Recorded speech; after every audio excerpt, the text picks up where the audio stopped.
O que acontece com os antígenos que causam, quando o ar está mais poluído, como aqui em São Paulo? Eu acho que faltou uma palavrinha, causam alergia, né, talvez. O que acontece com os antígenos que causam alergia quando o ar está mais poluído, como aqui em São Paulo? O que acontece? A poluição, né, ela acaba sendo um irritante respiratório. Então, assim, quando você tem essa irritação do seu epitélio respiratório, e a gente sabe que a alergia é uma doença também de epitélio, quanto menos você tiver o seu epitélio íntegro, o seu epitélio bem formado, o seu epitélio realmente que funciona como uma barreira seletiva contra agressores, quanto menos você tiver essa integridade do epitélio, maior chance você vai ter de ter processo alérgico. Tá? Isso é muito importante.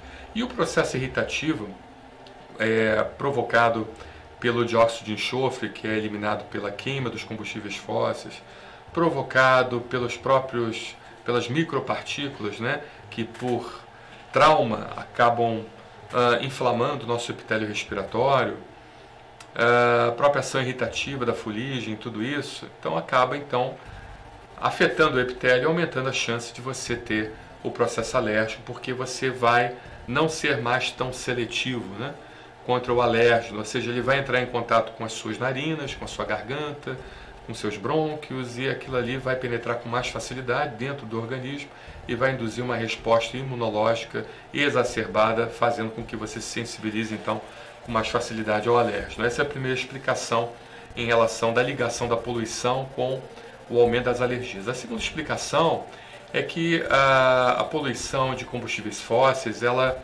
elas mexem na estrutura do próprio alérgeno. Suponhamos, um ácaro ele causa muito menos alergia num ambiente do campo, por exemplo, do que um ácaro que está dentro de uma cidade. Porque esse ácaro, ele tem os chamados epítopos antigênicos. O que são os epítopos antigênicos? Não só o ácaro, né? Todo tipo de antígeno tem os seus epítopos antigênicos, né? Todo tipo de proteína tem os seus epítopos antigênicos. Então, mas o ácaro que habita numa grande cidade, um ácaro urbano, por assim dizer, ele tem uma modificação estrutural desses epítopos antigênicos, fazendo com que eles fiquem muito mais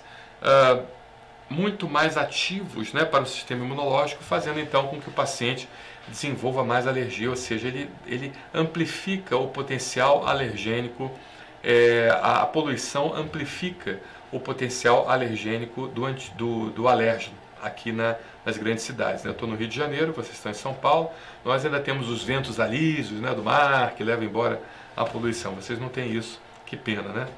Mas é uma brincadeira de carioca com paulista. Mas é aquela coisa, né? Realmente quem mora em São Paulo acaba tendo muito mais processo alérgico. A gente até comentou na TV Alesp na semana passada, né, que tem alguns trabalhos aí que mostram, às vezes, índices em determinadas regiões de São Paulo de uma pessoa a cada duas tem algum processo alérgico. Olha a quantidade enorme, né?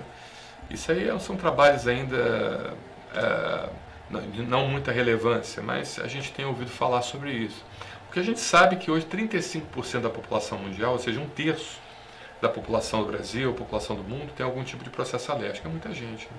Esses números realmente aumentam muito, chegando a 45%, como em cidades como São Paulo, em determinadas regiões de São Paulo. Então, são esses dois motivos, né?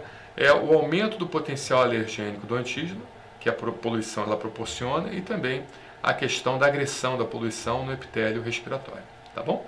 Um abraço, muito obrigado pela sua pergunta.